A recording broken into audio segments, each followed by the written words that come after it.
안녕하세요. 저는 30대 중반 여자입니다. 저희 엄마 아빠는 저를 혼자 임신하셔서 결혼하셨고 20살 때 쟤를 낳으셨어요.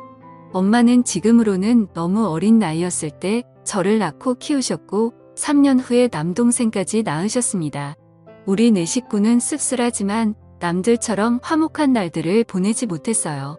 어렸을 적부터 아빠는 술에 의존하여 집안을 항상 공포 분위기를 조성하셨고 저희 가족들은 항상 아빠에게 위협받고 살아야만 했습니다. 엄마는 아빠에 대해 감정이 안 좋아 남자 잘못 만난 본인 신세 타령을 하시며 아빠를 미워했지만 술 안 마셨을 때의 아빠는 절대로 나쁜 분은 아니셨어요. 비록 경제적으로는 능력이 좋으신 분은 아니었지만 정이 많으셔서 사람들을 좋아하시고 자식들을 많이 아껴주신 사랑 많으신 자상한 분이셨습니다. 우리 딸 너희들은 아빠의 보물이야. 아빠가 너희를 얼마나 사랑하고 있는지 잘 알지. 내 새끼들 봐서라도 아빠가 얼른 정신을 차려야 하는데 미안하다. 아빠가 짊어진 삶의 무게가 왜 이렇게 힘든지 모르겠다라고 말씀하시며 아빠의 내면 고뇌를 나누었습니다.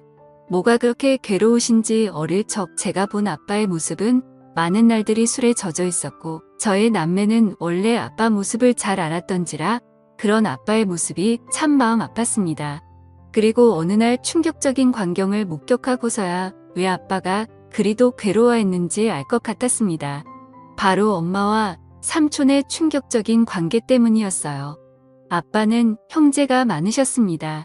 아빠는 5남매 중 장남이 있었고 비록 큰 고모 한 분 계셨고 아빠들 밑으로 삼촌들과 고모들이 계셨습니다. 비록 가정에서는 화목하지 못할 지언정 저는 양가 부모님들에게는 기대하고 고대했던 첫 손주로서 부모님들과 친척들에게 사랑을 듬뿍 받고 자랐습니다. 후에 태어난 제 동생도 장손으로서 큰 사랑받고 자랐고요. 하지만 그런 저희들을 예뻐하면서도 유독 거리를 두시는 분도 계시더군요. 바로 아버지의 동생인 둘째 삼촌이라고 부르기 싫은 둘째 삼촌. 그 짐승만도 못한 사람이었습니다. 엄마는 삼촌이 왔다면 얼굴에 유독 화색이 돌았습니다. 얘들아, 삼촌 왔다.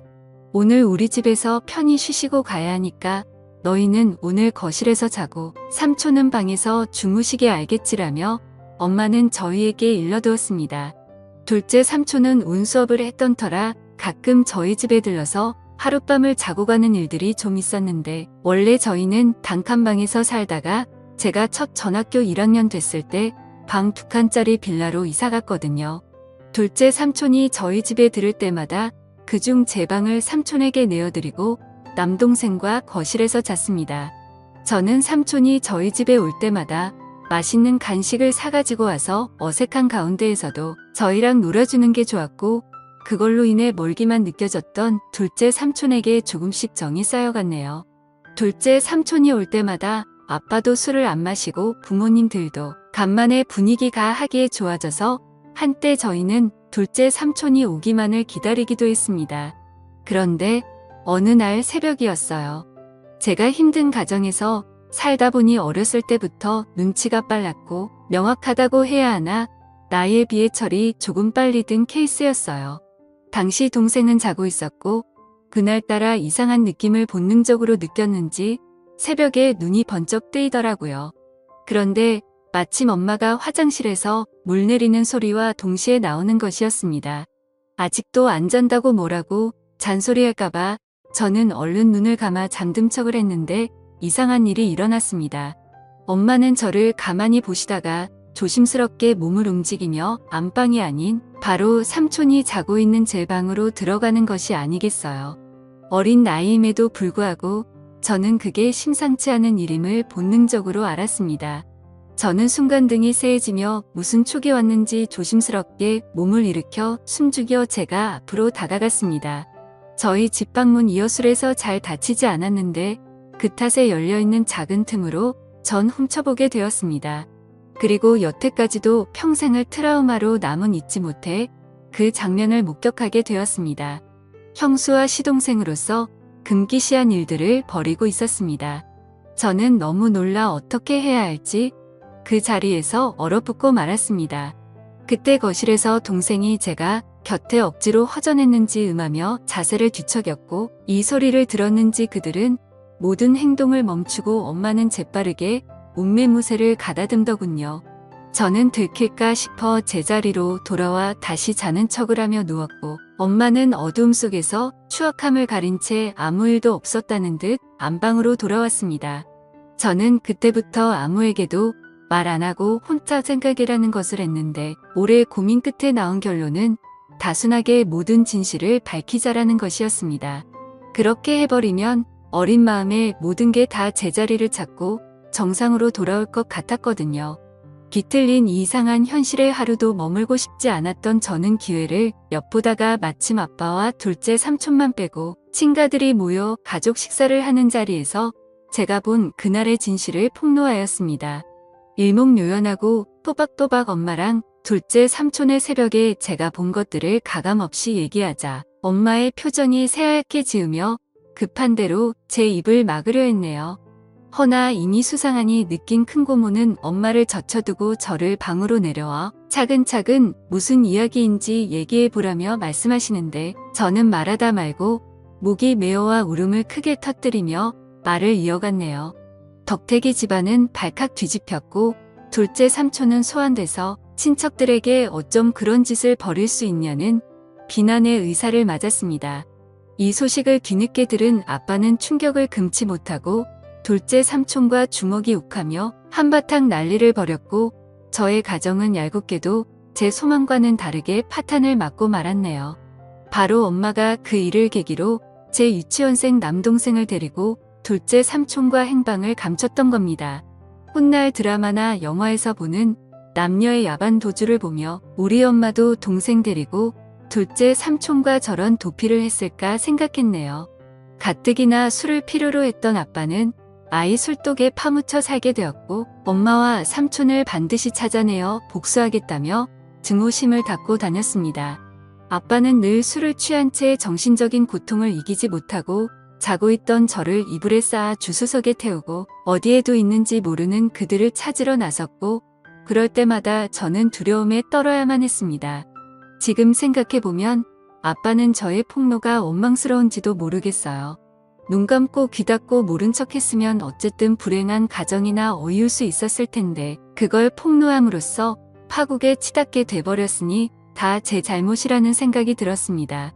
이럴 줄 알아서는 얘기하지 말걸 그냥 아빠를 속이고 모두를 속일 걸 진실을 알리는 것만이 꼭 올바른 게 아니라고 생각을 했네요. 다행히 두어 달이 지난 후 엄마는 집에 동생을 데리고 들어왔고 간만에 엄마를 본 저는 그간 마음 고생한 게 싹 치유되면 깊은 안도감을 느꼈습니다. 오랜만에 동생을 봐서도 너무 행복했고 돌아온 엄마로 인해 아빠의 상태도 좀 나아진 것 같아 행복했습니다. 다만 제게 엄마가 사라졌던 후주 남았습니다. 잠시라도 눈에 엄마가 보이질 않으면 불안해서 미칠 지경이었어요. 학교 갔다 서둘러 집에 왔는데 엄마가 없으면 빌라나 동네 인근을 다 뒤지고 다녔고 미용실에서 파마를 하고 있거나 동네 사람들과 같이는 엄마를 보고서야 안도의 숨을 내쉬고 했습니다. 그렇지만 혹시나가 역시나 얼마 아니던 다시 나갔어요. 이번엔 동생을 내버려 두고 혼자 나갔더군요. 동생이라도 곁에 있어 좋았지만 엄마가 언제 다시 올지 기다림의 끝은 알 길이 없었습니다. 아빠는 행여 엄마한테 연락이 오면 아빠한테 바로 전화하라고 했고 그 사이 저희 동네에서는 소문이 다 돌았습니다. 저희 엄마가 바람나서 집을 나간 것 같다고요. 택하면 애 엄마가 보이질 않으니 그럴 수밖에 해요.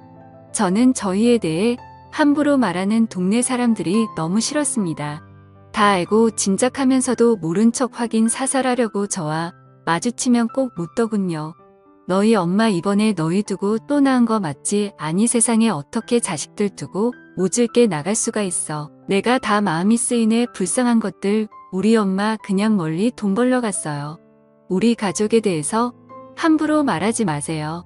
라고 둘러대면 쏘아댔지만 속으로는 가슴에 피멍 들어 찢어지게 울고 있네요. 아빠는 결국 가출한 엄마를 포기하고 저희를 위해 시골로 이사를 했습니다. 다 잊고 새 삶을 꾸려보고자 아빠들 1톤 트럭을 타고 소금도 파시고 귤도 파시며 저를 앞차같이 키우셨지만 세상은 그리 만만치 않았습니다. 바로 아빠는 큰 병에 걸려버리셨고 끝내는 간경화로 제 나이 18살 때 세상을 등지고 말았네요. 그때 아빠 살아 생전 모질게만 하던 제 행동이 떠올라 얼마나 피 눈물을 흘렸던지요. 죄송하고 또 죄송하게만 했습니다. 아빠가 돌아가셨어도 엄마랑 삼촌은 잔인하게도 코빼기도 비치지 않더군요. 아빠를 배신하고 어디서 둘이 그렇게 잘 먹고 잘 사는지 나중에 반드시 찾아가 이 아픔 그대로 돌려주리라 다짐했는데요. 저희는 살기 위해 할아버지에게 맡겨졌다가 성인이 된 후 따로 근처에서 독립을 했습니다. 그리고 시간이 흘러 동생이 군대 갈 때쯤 저 역시 직장을 구해 대도시로 나왔고 또다시 현실에서 적응하고 있을 무렵 난데없이 엄마 동생인 오랫동안 왕래 없던 외삼촌이라는 작자한테 연락이 닿았네요. 외삼촌이야 그건 잘 지냈지. 네 아빠 그렇게 되고 동생 검사하느라 네가 누구보다 힘들었을 텐데 내 맘이 다 안쓰럽구나. 고시원 좁고 답답할 텐데 내가 보증금을 좀 대줄 테니 어디 원룸이라도 들어가 살지 않겠니? 순간 의문이 들었죠. 갑자기 외삼촌이 왜 나한테 뭔가 이상해서 좀 알아봤었는데 예상치 못하게도 그간 연락이 끊겼던 제 친엄마가 외삼촌 뒤에 있었던 게 아니겠어요. 저와 동생을 버리고 그놈이랑 살림 처리겠다고 도망가서 정떼며 살았을 땐 언제고 이제 와서 왜 이렇게 우의적으로 나오는지 고맙기는커녕 기가 찼습니다. 아빠와 저희를 배신하고 그 짐승 같은 둘째 삼촌놈이랑 도피해서 얼마나 때깔 좋게 잘 먹고 잘 살았는지 확인해 봤더니 이게 앵걸 어느 새 남자를 갈아버렸네요. 제가 이 사실을 입 밖에 내니 엄마는 주위를 살피며 은밀하게 말하게 자신 낳고 살다 보니 안 맞는 부분도 많고 사람들 눈도 있고 윤리적으로도 이건 아닌 것 같다. 뒤늦게 맘먹고 정리했다. 지난 세월 죄책감 떨치고 새 인생 살고 싶어 너하고도 연락한 거고 라고 합니다. 순간 뭐지 싶었네요. 그렇게 쉽게 헤어질 수 있었을 것을 여지껏 저희 가족 생채기 다 내놓고 일이 저질러질 대로 다 저질러 놓은 후에야 헤어졌다니요. 엄마를 가지려고 아빠를 배신한 삼촌도 같은 생각이어서 순순히 헤어졌다는데 말도 안 돼. 그들의 파렴치한 폐륜 때문에 상처 입은 사람이 몇인데 멱살 잡고 쫓아다니며 키의 보상이라도 받고 싶었습니다. 엄마는 결국 삼촌과 금기된 사랑을 끝내고 다른 남자랑 세 번째 결혼을 했답니다. 참 능력도 좋으시지. 엄마는 제 동생이랍시고 둘째 삼촌 사이에서 낳은 여자의 한 명씩을 제기 소개했습니다. 저를 동생들과 함께 인사시키며 얘들은 내 동생이고 너희들도 언니한테 인사해라. 동생 돌보는 거 보니 지금 여기 있는 동생도 잘 돌볼 것 같더라. 다 네 핏줄들이니 마지로서 잘 챙겨라. 뭐니 해도 남보다는 형제가 최고야. 남보다도 못한 형제들도 많죠. 저나 이 애들이나 다 배신이 피가 흐르는 엄마 자식들인데 나중에 서로 뜯어먹겠다고 뒤통수 치고 그러면 어쩌죠. 라고 대꾸하자 엄마의 표정이 점차 살벌해지기 시작했네요. 전혀 패인 상황에 내막을 모르는 새아빠는 분위기를 환기시키고자 그저 허하시더라고요. 새아빠는 평범하고 사람 좋으신 분이셨습니다. 엄마는 정말 미웠지만 가족들이 그리웠던 저는 엄마를 용서하고 잘 지내보려고 노력했습니다. 허나 엄마와 삼촌의 트라우마는 쉽게 잊혀지지 않더라고요. 엄마 역시 지난 세월을 후회하며 저와 함께 잘 살려야 하는 것 같았지만 제가 본인의 치명적인 비밀을 알고 있으니 저를 편히 대하지 못했습니다. 심지어는 저더러 미용실에서 엄마라고 하지도 말라고 하고 주변인들에게는 저와의 관계를 숨기려 하더군요. 새아버지가 절 자식으로 인정한다며 친척들에게 소개하려 할 때도 엄마는 필사적으로 행여 책 잡힐까 싶어 말렸습니다. 엄마의 숨겨진 자식으로 살아야 하는 기분도 참 더럽더이다. 더러운 놈의 둘째 삼촌 자식들은 엄마 거리며 당당하게 살고 있는데 우리 아빠 자식이었던 전 왜 숨겨져야 하는지 감정이 분노가 스멀스멀 살아났습니다. 더욱이 참을 수 없었던 건 엄마는 수련전만 하면 꼭 아빠 욕했는데 나 네 아빠가 아직도 지긋지긋해. 나 O형인데 왜 니들은 니들 아빠처럼 A형이냐고. 너나 니 동생이나 아빠 너무 쏙 빼닮아서 싫어. 처음부터 내 손으로 쭉 키운 니 새 동생들한테 정이 더 가더라고. 왜 같은 손가락이라도 더 아프고 덜 아프고 하잖아. 니가 차별받는 것도 다니 아빠 탓이고 내가 삼촌과 불륜 저지른 것도 니 아빠 책임이야. 알아, 니 아빠 결혼 자체가 나한테는 인평생 지옥이었다고. 삼촌과 불륜을 저지른 건 모두 다 아빠 잘못이라고 떠넘기며 책임을 지었습니다. 참을 수가 없었습니다. 저는 결국 엄마를 용서하지 못하고 자리에서 일어나 엄마에게 마지막 인사를 했네요. 이제 도저히 못 들어주겠다. 엄마한테는 최악의 남편이었을지 모르겠지만 나한테는 우리한테는 최고 좋은 아빠였어. 이제 더 이상 엄마 못 볼 것 같아. 우리도 그만하자. 엄마와의 지긋지긋한 인연이야말로 끝내기로 맘먹고 절연을 선언 후 다신 엄마를 보지도 찾지도 않았습니다. 엄마도 마찬가지였고요. 엄마와 저는 지독한 악연이었습니다. 전 여전히 세상에 혼자 지내고 있네요. 남자가 두렵고 제 몸에 엄마의 더러운 피가 흐르는 것 같아 저는 결혼을 못할 것 같아요. 엄마 때문에 제 자신도 상대방도 믿지 못해요. 아무튼 영원히 그럴 겁니다.